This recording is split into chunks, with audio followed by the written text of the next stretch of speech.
আজকের বাংলা আপডেট সংবাদে সবাইকে জানাই স্বাগতম। শুরুতে জানাবো সংবাদ শিরোনাম, এরপর থাকছে বিস্তারিত। শুরুতে জানিয়ে দেব জনগণকে সাথে নিয়ে দেশে ফেরার হুঁশিয়ারি শেখ হাসিনার। বিস্তারিত থাকছে প্রতিবেদনে। আরও জানাবো খুব শীঘ্রই দেশে ফিরতে যাচ্ছে শেখ হাসিনা, রাজনীতির নতুন বার্তা। বিস্তারিত থাকছে প্রতিবেদনে। আরও জানাবো আওয়ামী লীগ করে যুবলীগ নেতাকে কুপিয়ে হত্যা। বিস্তারিত থাকছে প্রতিবেদনে। আরও জানাবো বিএনপি সরকারের অবহেলায় আবারও বাসের ভাড়া 11 পয়সা বাড়ল। বিস্তারিত থাকছে প্রতিবেদনে। জানাবো দেশে জ্বালানি সংকট রেখে বগুড়া গেলেন প্রধানমন্ত্রী তারেক রহমান। বিস্তারিত থাকছে প্রতিবেদনে। এবং সর্বশেষ জানাবো দেশে কোনো জ্বালানি সংকট নেই বললেন বিএনপির মহাসচিব পেঞ্চা ফখরুল ইসলাম আলমগীর। বিস্তারিত থাকছে প্রতিবেদনে। এতক্ষণ শুনছিলেন সংবাদ শিরোনাম, এবার জানাবো বিস্তারিত। এদিকে শেখ হাসিনা আসবে, বাংলাদেশ হাসবে, জয় বাংলা জয় বঙ্গবন্ধু, হ্যাঁ এটাই আওয়ামী লীগের আজকের স্লোগান। এদিকে বাংলাদেশের বিভিন্ন প্রান্তে শেখ হাসিনার দেশে আসার খবরে এমন স্লোগান দিতে দেখা যায়। আওয়ামী লীগ কর্মীদের ইতিমধ্যেই বাংলাদেশের পরিস্থিতি ভিন্ন রূপে চলে গেছে। বাংলাদেশি বর্তমান যে জ্বালানি সংকট, খাদ্য সংকট, তাতে করে বোঝা যাচ্ছে আওয়ামী লীগ সরকার ছাড়া এ দেশটাকে অন্য কোনো দল নিয়ন্ত্রণ করতে পারছে না কিছুতেই। এদিকে পারবে না, কেননা গত 2 বছর আওয়ামী লীগ বাংলাদেশে না থাকে বাংলাদেশের জনগণ দেখছে কিভাবে বাংলাদেশটাকে ধ্বংসের পথে নিয়ে যাচ্ছে ইউনিট সরকার এবং অবৈধ বিএনপি সরকার। দেশটাকে হাজার হাজার কোটি টাকা লুটপাট, দেশের জ্বালানি মূল্য অধিক। আওয়ামী লীগের ভবিষ্যৎ এখন একটি ওপেন প্রশ্ন। আওয়ামী লীগ দেশে ফিরতে পারবে কিনা সেটা ঠিক করবে দেশের জনগণ। এটিকে শেখ হাসিনা বাংলাদেশের জনগণের উদ্দেশ্যে বলেন, বাংলার জনগণ তোমরা দেখতে পাচ্ছ কিভাবে এত সুন্দর দেশটাকে দেউলিয়া করে দিচ্ছে অবৈধ বিএনপি সরকার। এদিকে আওয়ামী লীগের রাজনীতিতে ফেরার এখন সময়ের অপেক্ষা মাত্র, কেননা স্থায়ী নির্বাচন দিয়ে এই শেখ হাসিনা ফিরে যাচ্ছে বলে জানিয়েছেন আওয়ামী লীগের এক নেতা। গত বছরের 5 আগস্ট সরকার পতনের পর দীর্ঘদিন গড়িয়ে গেলেও আওয়ামী লীগের রাজনীতি এখনও মুখ থুবড়ে পড়ে আছে। কেন্দ্রীয় নেতাদের বেশিরভাগ জেলে অথবা বিদেশে পালিয়ে যাওয়ার কারণে দলীয় নেতাকর্মীদের দেশে হারা হয়ে পড়েছেন। এদিকে জুলাই অভ্যুত্থানে ছাত্র জনতাকে গুলি করে হত্যার অভিযোগে দায়ের হওয়া বিভিন্ন মামলা গ্রেফতার আতঙ্কে পালিয়ে দিয়ে বেড়াচ্ছেন আওয়ামী লীগের বিভিন্ন নেতাকর্মীরা। এদিকে তিনি আরও বলেন, এই সরকার ব্যর্থ হলে গণ অভ্যুত্থান ব্যর্থ হবে। তাই সরকারকে এখনই প্রয়োজনীয় পদক্ষেপ নিতে হবে যেন কেউ আন্দোলন আড়াতে সহিংসতা ও নাশকতা চালাতে না পারে। একই সঙ্গে শান্তিপূর্ণ ও গ্রহণযোগ্য নির্বাচনের জন্য প্রয়োজনীয় সংস্কার দ্রুত সম্পন্ন করা জরুরি বলে জানিয়েছেন অনেকেই। এদিকে তারা মনে করেন আনসার ভিডিপি ও সদস্যদের আন্দোলন, প্যারেড চালিত রিক্সা চালক, সিএনজি চালক ও ডাক্তারদের বিভিন্ন কর্মসূচির পেছনেও একই ধরনের চক্রান্ত থাকতে পারে।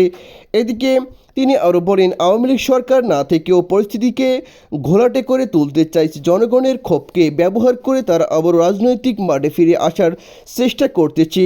এদিকে আরও জানা যায়, প্রায় 17 বছর পর তাকে ফিরে পুরো জাতি যা বিজয়ের আনন্দে আসছিল, তখন বাংলাদেশ আরেকটি দুঃসংবাদ পেল। দেশে ফেরার মাত্র 5 দিন পর মমতা মিমা বেগম খালেদা জিয়া মৃত্যুবরণ করেন। এরপর 2026 সালে 9 জানুয়ারি তারেক রহমান দলের চেয়ারম্যান হন, যা অনেক বিশেষজ্ঞদের মতে তার অনিবার্য সূত্র হয়নি বলে জানিয়েছে তারা।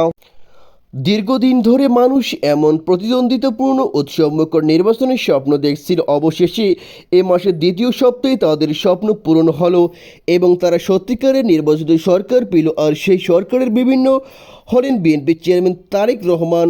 এদিকে 2014 সালে ভোটারবিহীন নির্বাচন, 2018 সালে রাতের নির্বাচন এবং 2024 সালের প্রহসনী নির্বাচনের মাধ্যমে দেশে ফ্যাসিবাদী শাসন ব্যবস্থা। আওয়ামী লীগ সরকার 2024 সালে ছাত্র জনতার রক্তক্ষয়ী অভ্যুত্থানিষ্ঠদের পতনের পর এবার নির্বাচনের মাধ্যমে দেশে গণতান্ত্রিক ধারা ফিরে এসেছে বলে জানিয়েছে তারা। এদিকে 16 মাস এক অভ্যুত্থানে ক্ষমতাচ্যুত হয়ে নাটকীয়ভাবে দেশ ছাড়তে বাধ্য হন আওয়ামী লীগ সভাপতি শেখ হাসিনা। বিক্ষোভকারীরা তার বাসভবনের দিকে অগ্রসর হলে তিনি হেলিকপ্টারে করে ভারতে পালিয়ে যান। জাতিসংঘের এক প্রতিবেদনে আরও বলা হয়, গাজীপুরের কাশিমপুরে যারা ক্যাম্পাসে অবস্থিত কারা প্রশিক্ষণ কেন্দ্রের প্যারেড গ্রাউন্ডে 63তম বেঞ্চ মহিলা কারারক্ষী বুনিয়াদী প্রশিক্ষণ কোর্সের সমাপনী কুচকাওয়াজ অনুষ্ঠান শেষে এক ব্রিফিংয়ে একথা বলেন তিনি। এদিকে তিনি বলেন, এখন তাদের ওই রকম সাপোর্টার নেই। তাদের যে সাপোর্টার ছিল সে সন্ত্রাসীগুলো তারা বিভিন্ন জায়গায় চলে গেছে, তারা বিভিন্ন দেশে চলে গিয়েছে, বিভিন্ন দেশে আশ্রয় নিয়েছে। তিনি বলেন, ফ্যাসিস্ট জঙ্গি যেগুলো ছিল এই জঙ্গিগুলো কিন্তু দেশ থেকে চলে গেছে, বিভিন্ন দেশে তাদের আশ্রয় রয়েছে। আমরা অনুরোধ করব এই ফ্যাসিস্টের অন্যান্য দেশ যেন আবারও ফিরিয়ে দেয়। আরেক প্রশ্নের জবাবে স্বরাষ্ট্র উপদেষ্টা বলেন, কাশিমপুর কারাগারে জায়গা স্বল্পতার জন্য কেরানীগঞ্জে আরেকটি কারাগার করার চিন্তাভাবনা আছে বলে জানিয়েছেন স্বরাষ্ট্র উপদেষ্টা। চলতি বছরের 22 ফেব্রুয়ারি অনুষ্ঠিত ত্রয়োদশ জাতীয় সংসদ নির্বাচন ঘিরে ওটা অনিয়মের অভিযোগগুলো এখন আইনি পর্যায়ে গড়িয়েছে। ফলাফলে অসন্তুষ্ট ও পরাজিত প্রার্থীর অনেকেই প্রতিকার চেয়ে হাইকোর্টে শরণাপন্ন হচ্ছে। এদিকে নির্ধারিত আইনি সময়সীমার মধ্যে দাখিল করা এই পিটিশনগুলো নির্বাচন প্রক্রিয়ায় পদ্ধতিগত লঙ্ঘন, ভোট কারচুপি এবং স্বচ্ছতার অভাবে অভিযোগ আনা হয়েছে কর্তৃপক্ষের বিরুদ্ধে। প্রাথমিক শুনানি শেষে হাইকোর্ট পিটিশনগুলো শুনানির জন্য গ্রহণ করেছে। এর আগে আদালতে ব্যালট পেপার, রেজাল্ট শিট এবং সিটিজিবি ফুটেজ সহ নির্বাচনে গুরুত্বপূর্ণ সরঞ্জাম সংরক্ষণের নির্দেশ দিয়েছিল। আসন্ন বিচারিক প্রক্রিয়ার জন্য প্রমাণ রক্ষায় আদালতে এই পদক্ষেপগুলোকে অত্যন্ত গুরুত্বপূর্ণ হিসেবে দেখছেন আইন বিশেষজ্ঞ। আদালত এসব নির্বাচনী পিটিশনের বিস্তারিত শুনানির জন্য এপ্রিল এবং জুন মাসের বিভিন্ন তারিখ নির্ধারণ করেছে। এদিকে যোগাযোগ করা হলে deputy attorney general Mohammad Shafiqur Rahman the Daily স্টারকে জানান, হাইকোর্ট শুনানির সময় সাক্ষী প্রমাণ এবং সংশ্লিষ্ট নথিপত্র পরীক্ষা করবেন এবং এরপর নির্বাচনী পিটিশনগুলো রায় দেবেন। ফলে এসব পিটিশন নিষ্পত্তি দীর্ঘ সময় লাগতে পারে। এদিকে একটি নির্বাচনী পিটিশন চূড়ান্ত নিষ্পত্তিকে ঠিক করতে সময় লাগবে, যে সময় নির্দিষ্ট কিছু বলতে পারেনি গণপ্রতিনিধি আদেশের। এদিকে প্রধান বিচারপতি জোবাইর রহমান চৌধুরী এসব নির্বাচনী প্রধান বিচারপতি দায়ের হওয়া 41টি নির্বাচনী পিটিশনের মধ্যে 25টি দাখিল করেছে। বিএনপি স্থায়ী কমিটির সদস্য সালাউদ্দিন আহমেদ বলেছেন, ক্ষমতাচ্যুত প্রধানমন্ত্রী শেখ হাসিনাকে বিচারের মুখোমুখি করতে ভারতের কাছে আনুষ্ঠানিকভাবে প্রত্যাবর্তনের অনুরোধ জানাবে তার দল। এদিকে আজ বিকেল 3টায় রাজধানীর গুলশানে দলীয় চেয়ারম্যানের কার্যালয়ের সামনে সাংবাদিকদের প্রশ্নের জবাবে তিনি এসব কথা বলেন। গতকাল জাতীয় নির্বাচনে বেসরকারি ফলাফলের কক্সবাজার 1 আসন থেকে বিএনপির প্রার্থী সালাউদ্দিনকে বিজয়ী ঘোষণা করা হয়েছে। বিএনপির এই নেতা আরও বলেন, বাংলাদেশে বহুল প্রত্যাশিত জাতীয় সংসদ নির্বাচন শান্তিপূর্ণভাবে অনুষ্ঠিত হয়েছে এবং সুষ্ঠু নিরপেক্ষ একটা নির্বাচন অনুষ্ঠিত হয়েছে, যার জন্য সারা বিশ্বে অপেক্ষা করছিল। তিনি বলেন, শক্তিশালী গণতন্ত্রের ভিত্তি রচনা শুরু হয়েছে, গণতন্ত্রের যাত্রা অব্যাহত থাকবে।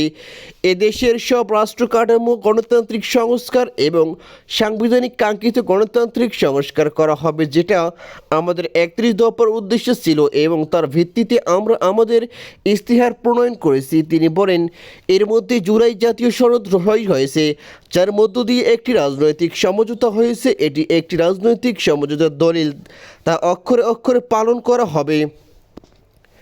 এদিকে তিনি আরও বলেন, আমরা আশা করছি আজ বিকেলের মধ্যে নির্বাচন কমিশন আনুষ্ঠানিকভাবে গেজেট নোটিফিকেশনের মাধ্যমে ফল প্রকাশ করবে এবং তারপর থেকে গণনা শুরু হবে। সংসদ সদস্যদের শপথ নেওয়ার বিষয়টি অসাংবিধানিকভাবে বলা হয়েছে। মানবাধিকার ও সাংবাদিক আইন বিশেষজ্ঞ হিসেবে পরিচিত আইনজীবী উজ্জয়িনী চ্যাটার্জি বলেছেন, এই আইনের নিয়মগুলো মেনে সব ব্যবস্থা নিতে হবে। এদিকে হাসিনা যখন আদালতে হাজির হবেন তখন ম্যাজিস্ট্রেট প্রত্যাপন্ন অনুরোধের সঙ্গে দেওয়া প্রমাণাদি তথ্য উপাত্ত খতিয়ে দেখবেন, ঠিক যেন মামলাটির বিচার ভারতেই হচ্ছে। এদিকে বিচারক যাচাই করবেন লক্ষ্য প্রমাণের ভিত্তিতে প্রাথমিকভাবে অভিযোগ যৌক্তিক মনে হয় কিনা, অর্থাৎ ভারতে বিচার হলে এইসব অভিযোগ প্রমাণ ধোপে ঠিকত না। এদিকে ভিত্তি পাওয়া গেলেও ম্যাজিস্ট্রেট হাসিনাকে ভারতের কারাগারে পাঠানোর আদেশ দিতে পারেন এবং তদন্তের ফলাফল কেন্দ্রীয় সরকারের কাছে রিপোর্ট করবেন। সেই রিপোর্টের সঙ্গে সরকারের কাছে বিবেচনার জন্য হাসিনা যদি কোনো লিখিত বক্তব্য দিতে চান সেটি পাঠাতে পারেন।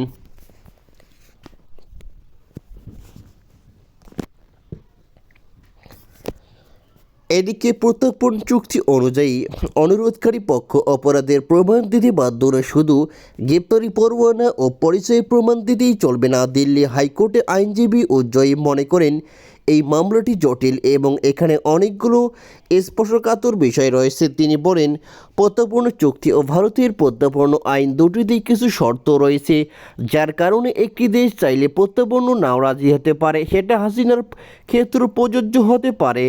এদিকে উজ্জয়ী ব্যাখ্যা করেন, আইন চুক্তি অনুযায়ী ব্যতিক্রমের সুযোগ পেয়েছে যদি অভিযোগগুলো রাজনৈতিক প্রকৃত হয় অথবা যদি অভিযোগগুলো ব্যক্তি ক্ষেত্রে প্রমাণ করতে পারেন যে বাংলাদেশ যদি ন্যায় বিচার পাবেন না বলে, তাহলে ভারত তাকে প্রত্যাপন করতে অস্বীকার করতে পারে। এদিকে তবে আইন ও চুক্তি উভয় ক্ষেত্রে বলা আছে, হত্যা, অপহরণ ও গুমের মতো অপরাধগুলো রাজনৈতিক ও হিসেবে গণ্য হবে না। এদিকে এই আইনজীবী আরও উল্লেখ করে বলেন, হাসিনাকে বাংলাদেশের আন্তর্জাতিক অপরাধ ট্রাইব্যুনাল আইনের অধীনে মানবতা বিরোধী অপরাধের অভিযুক্ত বিচার ও দণ্ডিত করা হয়েছে। সাধারণ হত্যা মামলার চেয়ে এই ধরনের অপরাধের ক্ষেত্রে সাক্ষ্য প্রমাণের মানদণ্ড অনেক উঁচু বেশি।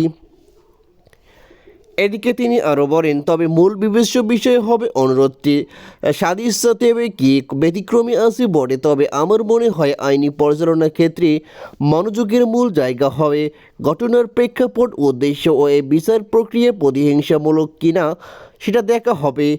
এদিকে তিনি মনে করেন কর্তৃপক্ষের উচিত ন্যায্যতা ও আইনি প্রক্রিয়া যথাযথ অনুসরণ করা হয়েছে কিনা এটি চূড়ান্ত সিদ্ধান্ত নেওয়ার ক্ষেত্রে নির্ধারক ভূমিকা পালন করবে।